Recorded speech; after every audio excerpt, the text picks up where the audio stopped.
Welcome to the Capital News. I'm your host, Alex Corritis. Today is Sunday, April 3rd, 2022. Thank you so much for joining me. The title of today's podcast, Housing Market Tipping Point. This is a question mark. We like to ask questions here at the Capital News. That's how we come about answering some of these questions. You got to start questioning things in order to answer them. So we're going to peel back a couple layers of this onion that is massive. Obviously, we have seen record-breaking housing prices over the past couple of years.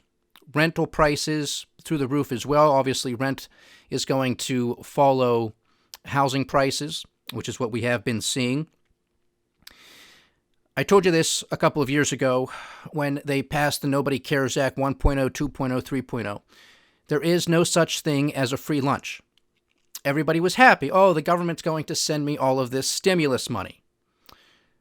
And look how much more now you have to pay for all of these goods and services that you need.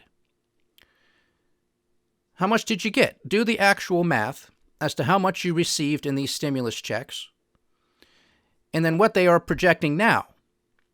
As of today, what the average American is going to pay for the same goods and services. It's an increase of $5,200. An additional $5,200.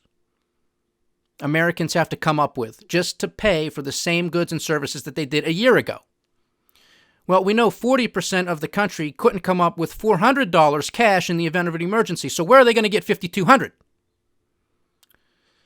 So chances are you did not receive $5,200 from the government. Maybe some of you did, but a lot of you probably did not. Yet that's what you're going to have to pay. So you're paying out more than what you received. That's not a good recipe for success, is it? No. Quite the contrary. Oh, highly predictable. I knew this a couple years ago. I was dead set against the Nobody Cares Act from the beginning because this was the inevitable outcome. Because, ladies and gentlemen, that's what inflation is. It's an increase in the money supply. And then when the government throws it out there into the economy, guess what people do with that money? They go out there and they spend it. And of course, for a very short period of time, it looked like a great thing, doesn't it? That's the trick. That's the illusion. You can't bite on that. You can't fall for that trap, for that trick. Because it doesn't work. And now you're paying a price for it. You thought the government was being nice. Oh, this is a once-in-a-century massive pandemic. They have to do something. Let's just give the American people some money. Let's just let them sit tight, hang tight, stay in the house, don't do anything. You're non-essential, of course. So just sit there. We'll give you money. We'll take care of you. And everything will be A-okay on the other side. That's not how it works. And again, you're paying for it. Don't fall for this again, because they'll likely attempt to do this again. And in some states now, not necessarily at the federal level, but at some states, because of higher gas prices, they're talking about, oh, well, we'll give you a check for $400 or $500. Doesn't matter what your income is. We'll just give out more checks. Here's $400 to help alleviate the price at the gas pump, which is absolutely ridiculous. Those types of checks is what caused these price increases to begin with. So they attempt to solve inflation with more inflation. Now, you have to ask yourself, are these people that stupid, or are they doing this on purpose? Whichever side you come down on, it's unacceptable. They are attempting to solve inflation with more inflation, which is what we have been doing here for quite a while. Ever since the great financial crisis with quantitative easing, and of course we'll get to the Federal Reserve's balance sheet here momentarily, but let's just fight low interest rates, or the problems that were caused by low interest rates, with even lower interest rates for an even longer period of time. And now, since we're talking about housing, we have to talk about interest rates. We have to talk about where mortgage rates stand, because this could be the tipping point for the real estate market. And real estate is where the vast majority of Americans, and really individuals around the globe, hold most of their wealth. It's within their real estate holdings. Real estate is the largest market on the planet.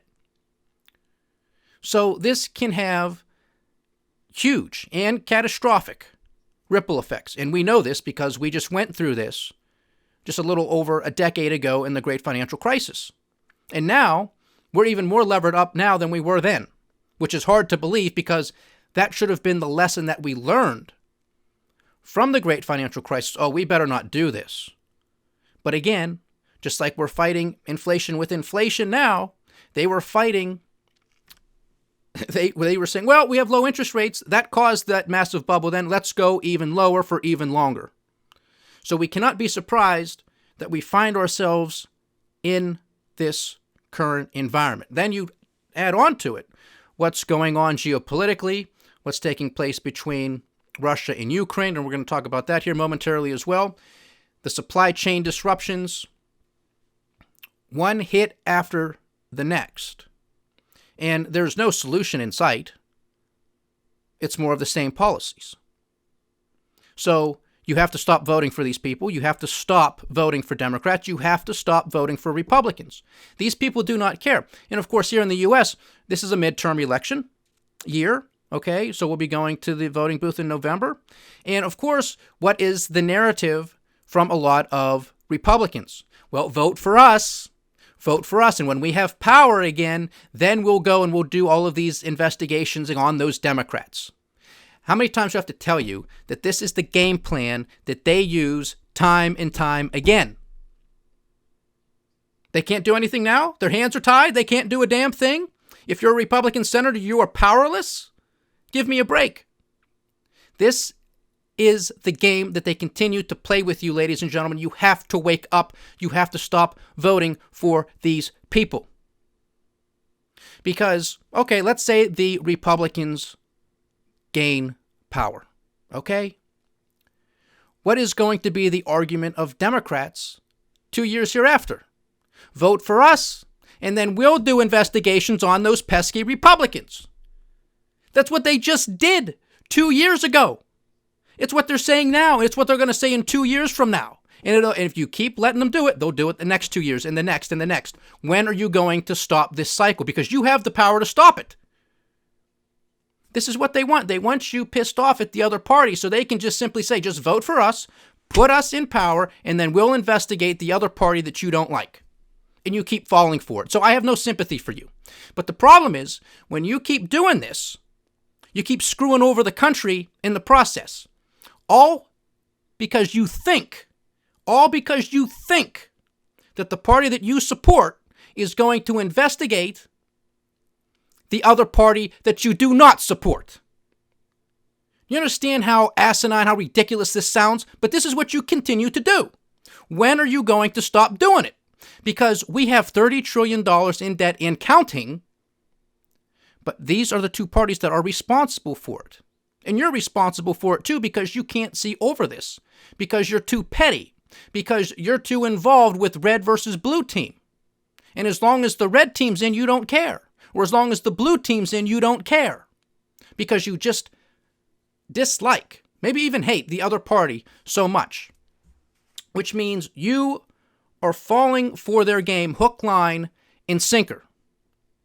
Because that's what the media in this country does. It's all propaganda, misinformation, disinformation. It's all about picking a side. It's all about there's only two solutions.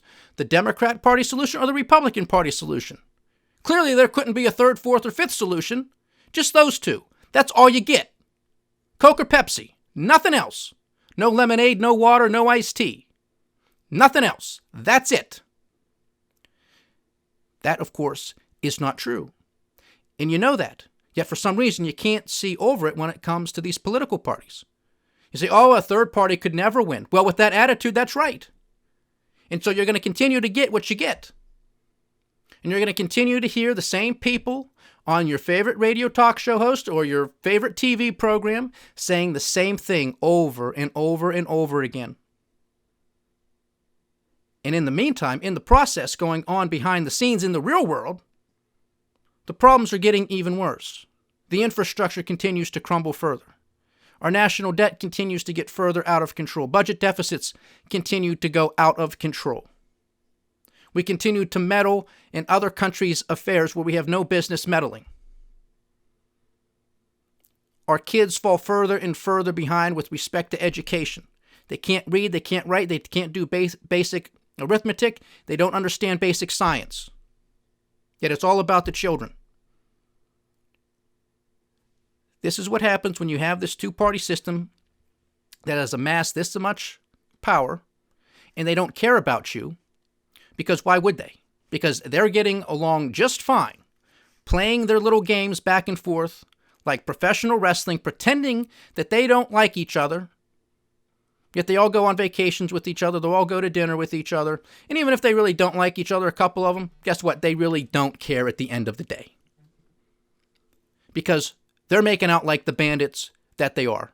And all they have to do to get you to vote for them is not talk about real solutions. It's just talk about the other party and how bad they are and how scary it would be if the Democrats were in power, or how scary it would be if the Republicans were in power. And you keep falling for it. Because the truth of the matter is, it's really scary when both of them are in power, because look at all of the problems that I just mentioned. And you have the opioid epidemic, the immigration, one thing after the next. They're not solving it. The Republicans have been in power. Trump was there. The Republicans were in power. What happened? Nothing. Nothing of great significance. Debt went up. National budget deficits went through the roof. Criticized it here all the time, trying to snap you out of it. But no, people, they go right back to it. That was fantastic. No, it wasn't. It was on borrowed money, on borrowed time. That's all it was, and now you're paying for it. You think all this inflation just came about because of Joe Biden and Kamala Harris? Don't be stupid. The Nobody Cares Act was passed with the Republicans in charge, with Trump in the White House. 97-0, no votes for America. They didn't care. They didn't care then. They don't care now. Keep meddling in foreign affairs? Well, you see where that's getting us. Look at it. A disaster. Is the Biden-Harris administration partially to blame for this ongoing inflation? Of course it is, because the policies that they've been implementing are just as bad, if not worse, than what was done under the Trump administration. It's a continuation. So again, more evidence in my pocket to say enough of this. Stop voting for these people. And now, getting to the housing market here a little bit, you have Americans who can't afford to live, cannot afford to buy a house. Even a starter home, can't afford to do it. Can't come up with a serious down payment. And because the market understands this, well, guess what? Well, you don't have to put 20% down. Don't even have to put 10% down. In some instances, you could put 3% down or 5% down, because that's all people can come up with. That's all they can come up with if they're lucky. And then you got to go find the house, which is very likely going to have some type of bidding war going on for it, especially if you're in a larger city. And not only are you competing against other home buyers who actually intend to live in the home, but you're competing against a record amount of investors who are coming into the market to buy almost at any price. The last report that I saw of all home purchases, 33% are being bought by investors. 33%, that's an all-time high. 33% are investors. And a lot of them are coming in with all cash. How are a lot of people going to compete with that? They simply cannot. They simply cannot. So this is a tipping point. And it's not, maybe it's not just a tipping point for the housing market, but it could be a tipping point, politically speaking, in this country and elsewhere. Because interest rates are going up everywhere. So this is going to be a global problem.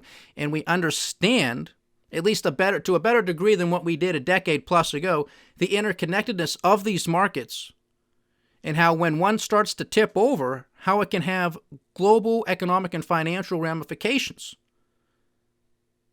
The housing crisis, that really kicked off in Iceland. Iceland, a little country, right? Like I said, never discount the fact that it might just be a small country. Every country is a link in this global economic chain. And sure, you might say, well, it's one link, it's a small country, it's no big deal, small potatoes. Okay, maybe that might be true in some instances. But when you have one link break and another one starting to crack, and another one slipping, and another one breaking, it starts to add up, and it starts to cause a bigger ripple effect across the entire chain. We are in that process. That process has been underway for the past couple of years. What gave these governments and policymakers a lot of cover was, of course, the pandemic. Very coincidental, huh? And now, once the pandemic is seemingly going away and almost non-existent in some places, then, out of nowhere, comes a major conflict between the Russians and the Ukrainians. Wow, what another coincidence. Huh? Timing is just beautiful for all of these policymakers, governments, and central banks.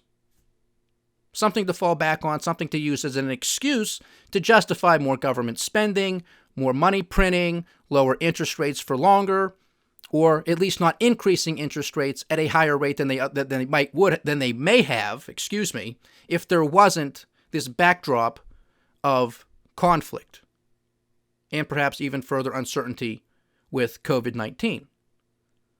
Because COVID-19 cases, at least according to the Chinese, are increasing in China. You have the city of Shanghai, one of the largest cities in the world, a major trading hub, basically on shutdown. They are locked down. This is tens of millions of people. Locked down. Industry locked down. Nothing's coming in, nothing's going out, basically. So that further causes strain on the global supply chain. So we are far from out of the woods. So I'll keep you posted on that with more information. So let's do some market performance, a couple other quick topics, and then we'll get into the crux of the housing market with some further statistics there, which I think you'll appreciate. So on the commodity front, we have WTI trading at $92.27 a barrel, Brent at $104.68 a barrel. Both of these are off their recent highs. But I do imagine that oil, both WTI and Brent, will find some support in the triple digits and will find a home in the triple-digit range for quite a while. Natural gas was up in Friday's trading session at 1.5% to trade at $5.72. Gold, relatively flat in Friday's trading session, but closing at a high on its quarterly data. So a quarter high for the price of gold, $1,924 an ounce. Silver gave back about 0.6% in Friday's session to trade at $24.61 an ounce. Soybeans and wheat both gave back about 2 percentage points in Friday's session, off of their recent highs, but still on decade highs. And of course, continues to put pressure on other food prices, on livestock. And if this conflict continues, and this has been a major talking point here at the Kapital News because we saw the writing on the wall, but if this conflict continues further with Russia and Ukraine, and it looks like it's going to, unfortunately, but let's hope that's not the case, then you are going to have massive starvation really start to take place this year and well into next year as well. And we have the UN issuing multiple reports on this. We went through some of that last week. There's still a lot more to get through on that report, and I intend to do that on another podcast. But there are humanitarian organizations, the United Nations, you have other countries speaking up and speaking out that this is going to be a major crisis, especially in Africa, in the Middle East, and parts of Southeast Asia. And we're starting to see protests already take place. Sri Lanka, as an example, again, yes, a small chain, a small link in the chain, but still a link in the chain nonetheless. Ladies and gentlemen, it's just getting started. Okay? It's just getting started. As bad as it has been for the past couple of years, it is just getting started. And it'll be interesting to see how much of this is actually discussed. And I'm talking about the massive starvation. Now, I hope I'm wrong about this, and I hope there might be, some great crop yields in another country that can help offset this. But barring that, you're going to have mass starvation. No ifs, ands, or buts about it. The question is, how well covered will it be by the media? Because people need to pay attention to what's going on here, because all of these things, we have to lock down. We have to worry about the pandemic. This is what this caused. This is what this led to. So you're keeping some people alive, but you're having tens of millions of people going to starve to death. which could have been completely avoided. But nope, you're non-essential. You got to stay in your house, got to cover up, don't do anything. Okay? So you have to understand that nothing occurs in a vacuum. When you push on a lever here, it's going to have downstream effects somewhere else. This is it. So that's some of the agricultural prices. Lumber trading at $955 per 1,000 linear board feet, off its recent highs, obviously, but still, where does it start to settle in its trading range? Because right now it's still 3 times above its historic trading range over the past 30 years, and that is huge. On the bond front, Uncle Sam's 10-year junk note is yielding 2.39%, and it was around 2.5% earlier in the week. This, of course, is going to have huge ramifications on the housing market as the 30-year mortgage is linked to and correlates very strongly with the 10-year Treasury note. The 30-year fixed mortgage rate is at 4.67%. 4.67% fixed 30-year mortgage rate has not been this high since the fourth quarter of 2018. So, with mortgage rates at this level, you basically have just seen a doubling of the average mortgage payment. So again, folks, there is no free lunch. So when you may have thought that it was a gift from the government or the Federal Reserve and other central banks to have interest rates so low and thereby having mortgage rates so low, but guess what you had on the other side? You had housing prices continue to go higher and higher and higher. So that was the trade-off. But now you continue to have prices at all-time highs, in some instances making all-time highs, yet you also have mortgage rates going up as well. So this is where you have this tipping point or the breaking point.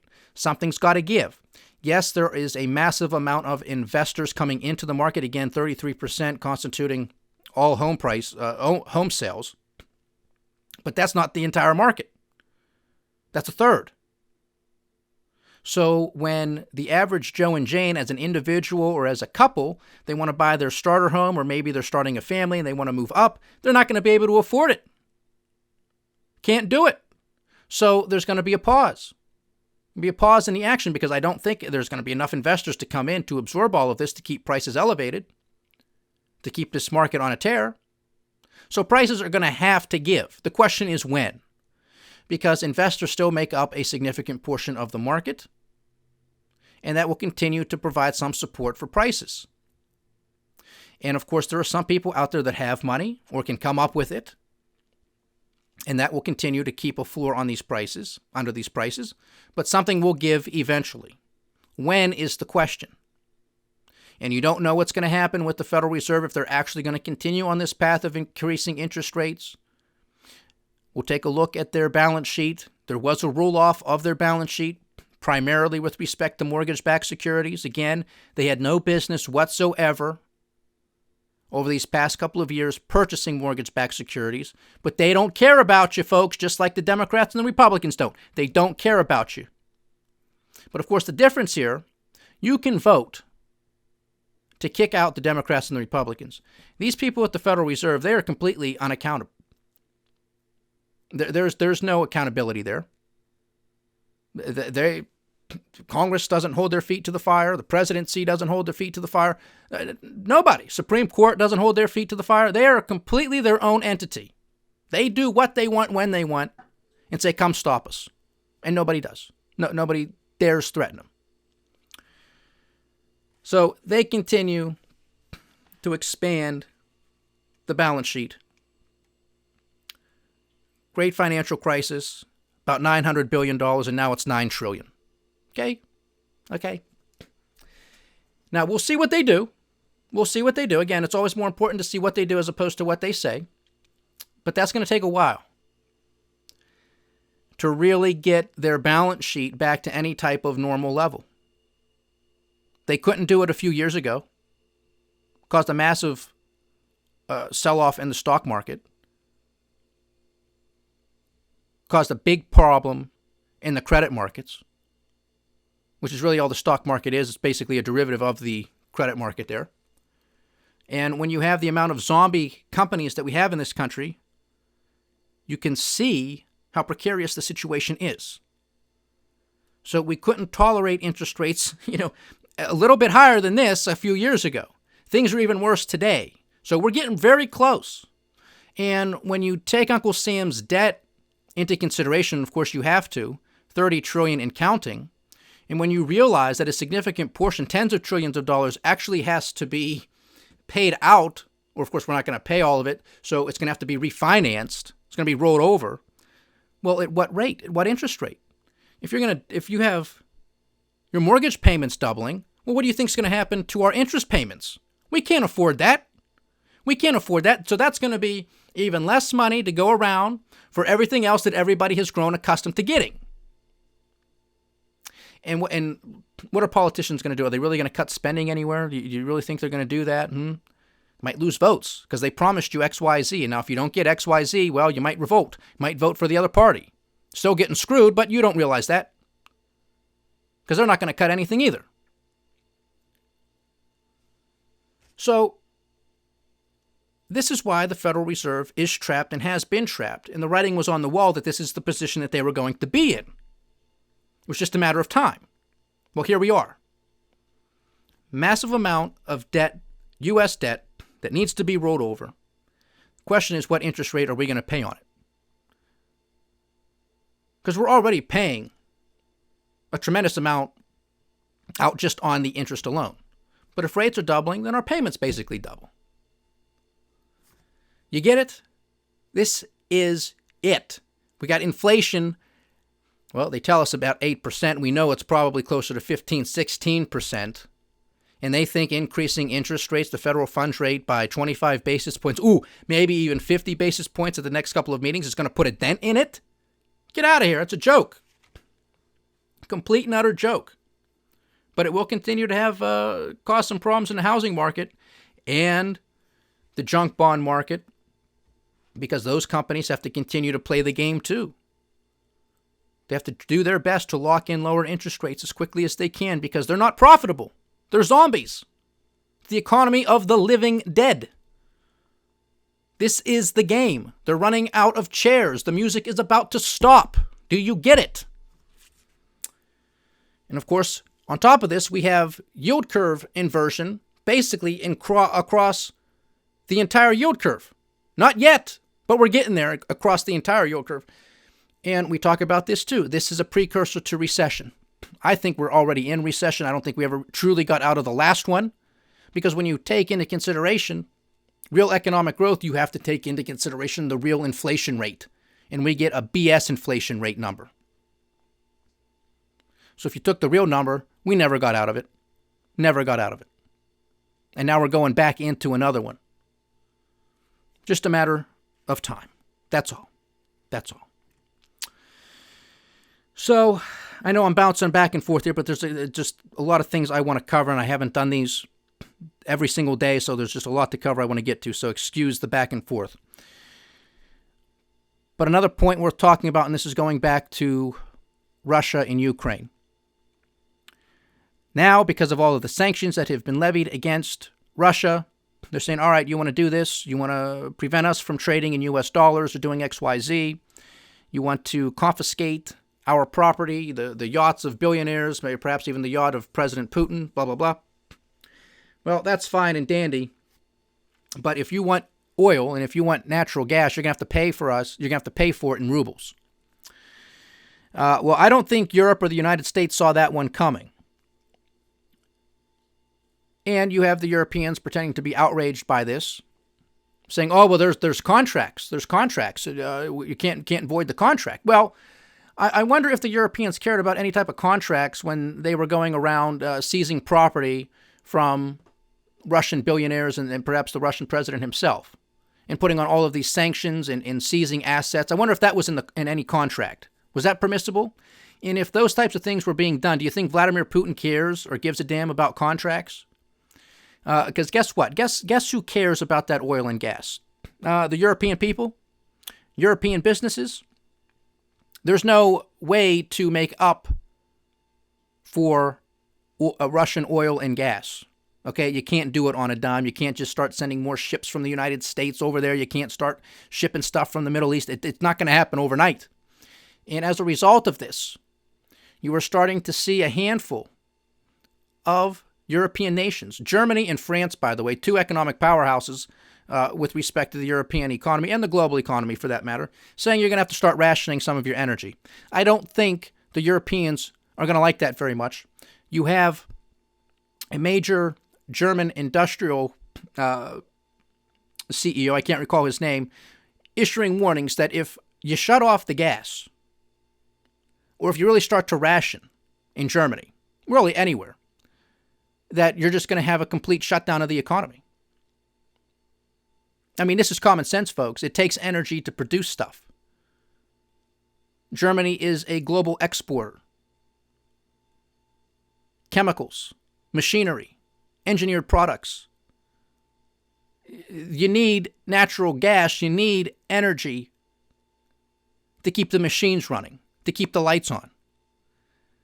So it appears to me, and I am no apologist for Vladimir Putin, but it seems to me that he put a little bit more thought into going into Ukraine and what might happen subsequently, as opposed to what the United States and our Western allies have decided to do.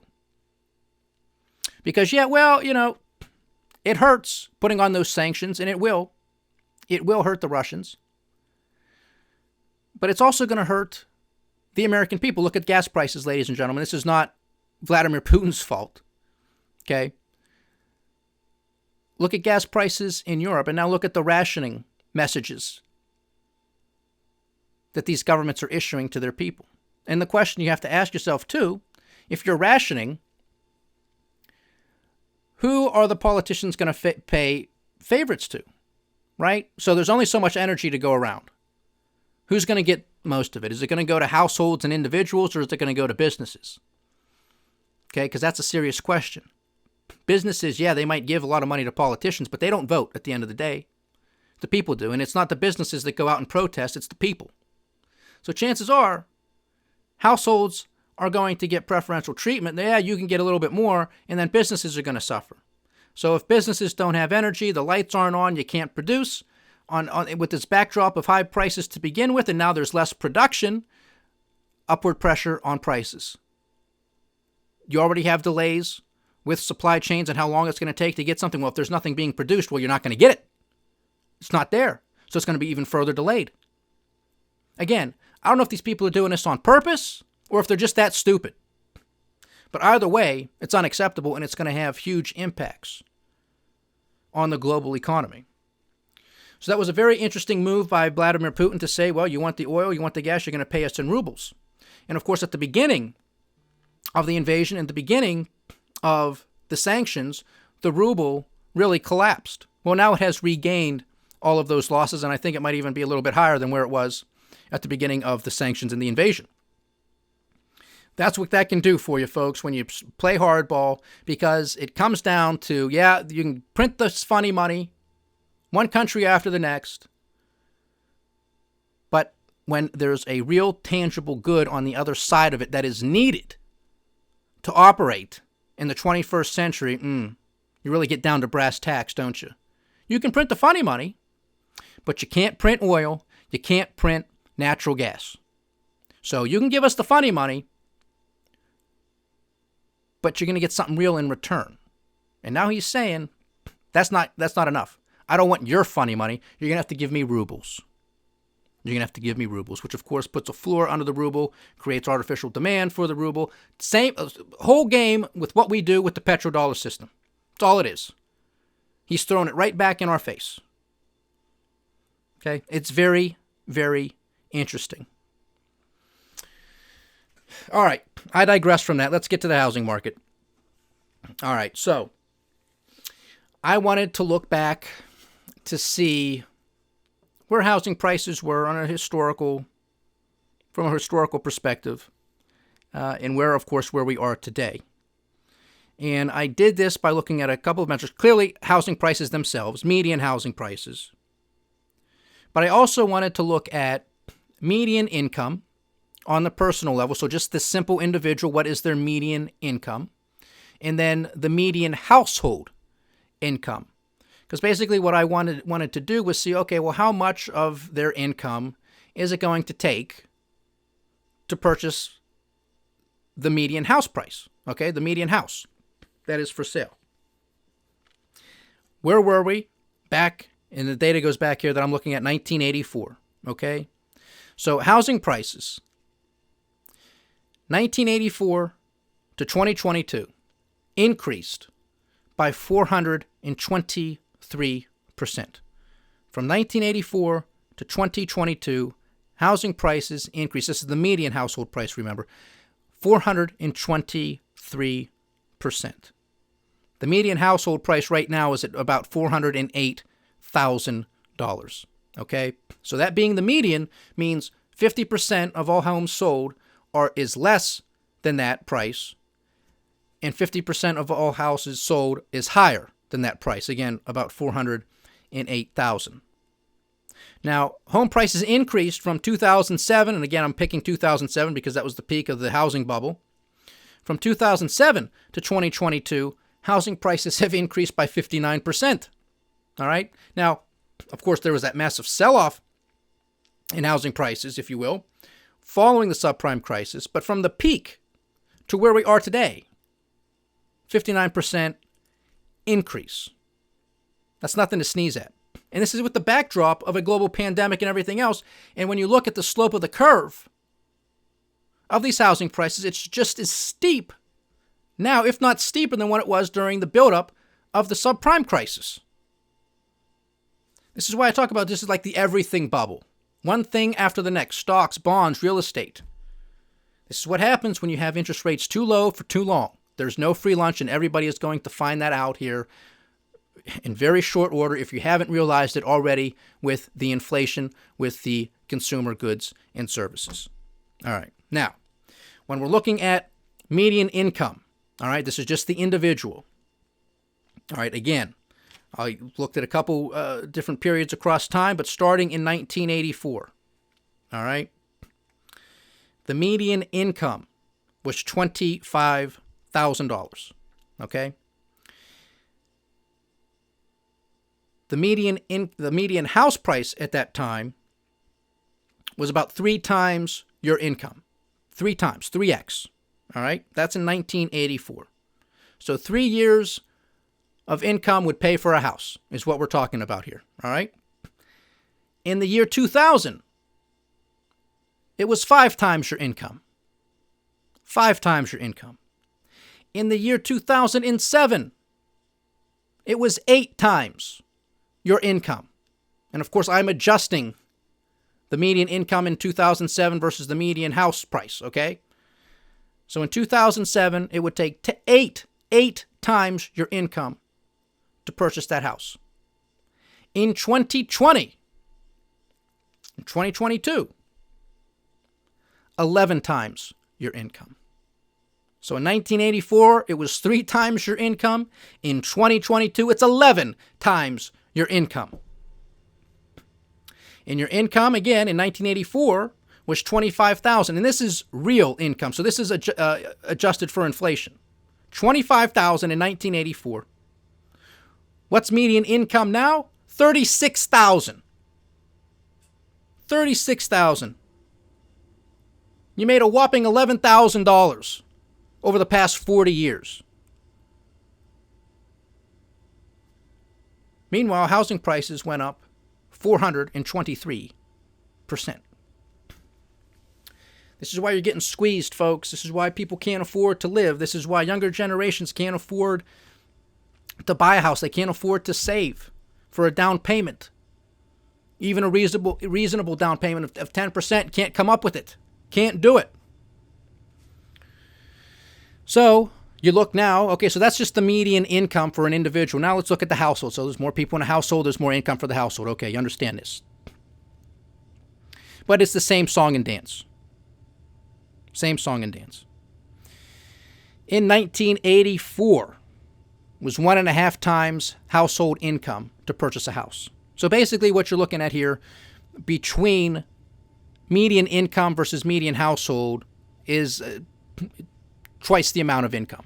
Okay, so you got 2 people working in a house, you got twice the amount of income, okay? So it's basically going to be the same deal across the board with how much it takes to purchase the house. So in 1984, 1.5 times income to purchase the median house price. Again, for the median income, it was 3x. For the median household, it's 1.5 times. So double. 1.5. 3 is double 1.5. You get it. Okay. That basically remains true through those other metrics. The year 2000, 2.5x. 2007, 4x. And in 2022, 6x. So the median household income in 2022 would take 6 times that income to purchase the median house price in 2022. So you're still getting squeezed. Median household income in 1984 was $53,000. Today it's about $70,000. You're not keeping up, folks. That's the point. That's the moral of the story. Now, if you're good with money, you can make it work. There's no question about it. And this is median. A lot of people are making more than this, but a lot of people are making less. So you can make it work for you, but it's a lot harder than what it has to be. That's the whole point that I try to get across in all of this stuff. Okay? We make it so much more difficult than what it needs to be, just to live, just to survive. Now, those are those metrics. You can find those Federal Reserve economic data. I tell you where you can find this data all the time. That's a great source for data. As much as I despise the Federal Reserve, at least they give us some of this data to look at.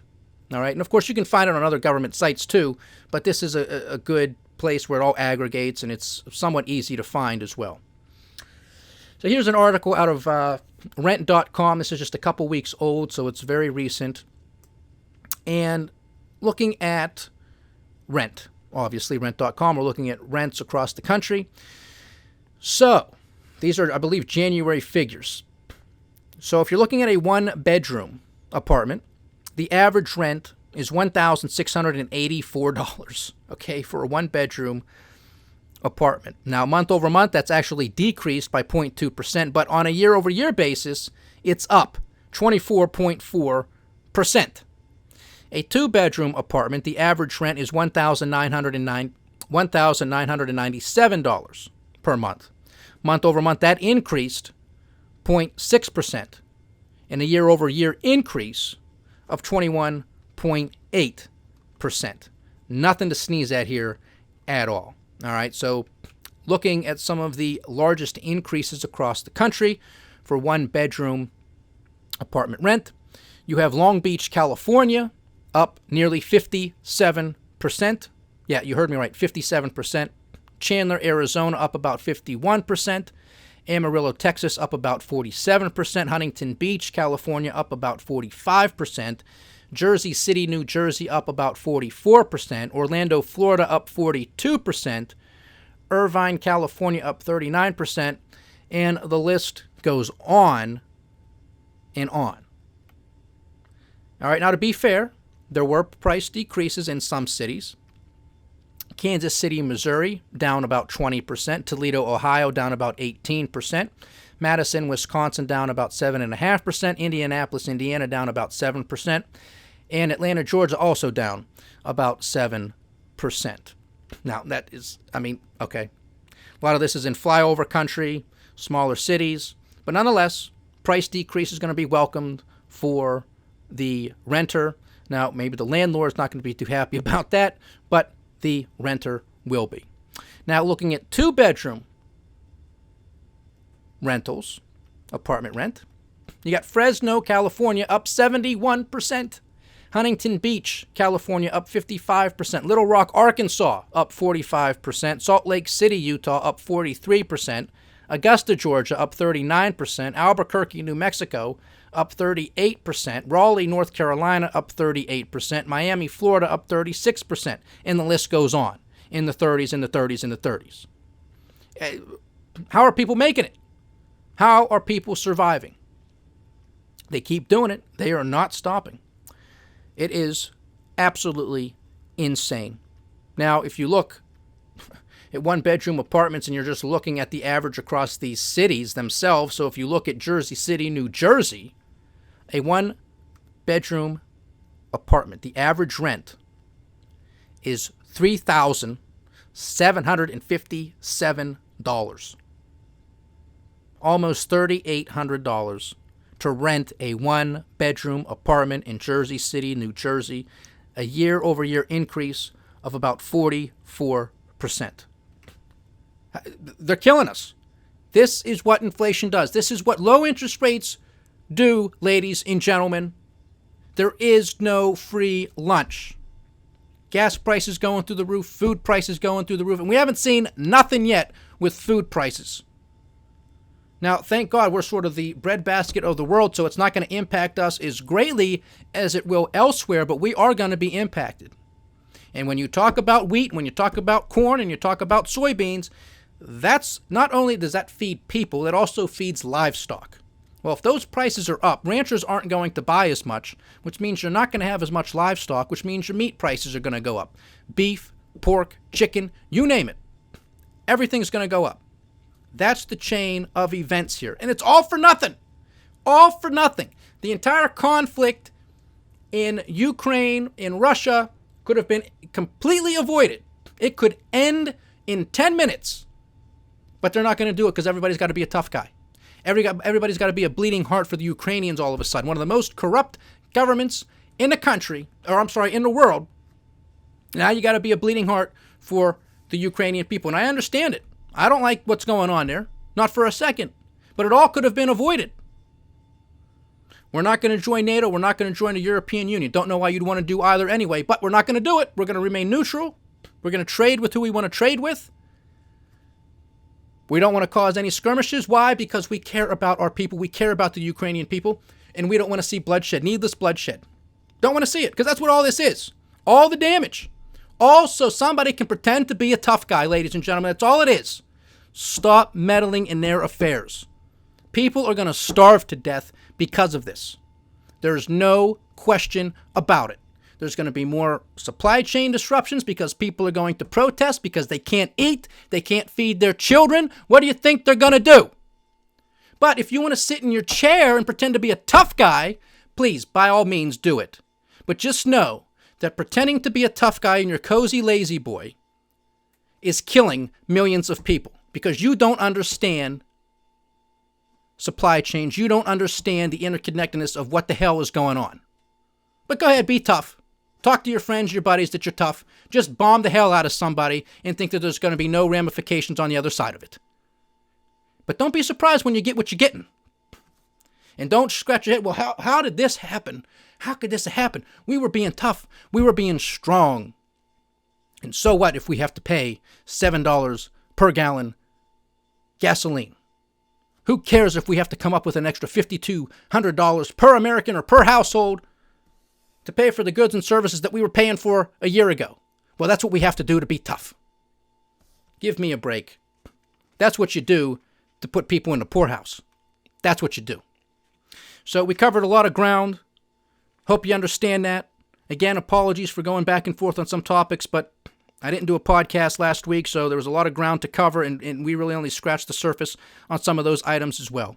But there is no question in my mind that this is a tipping point, not only for the housing market, but for the overall economy, the global economy, on one point after the next.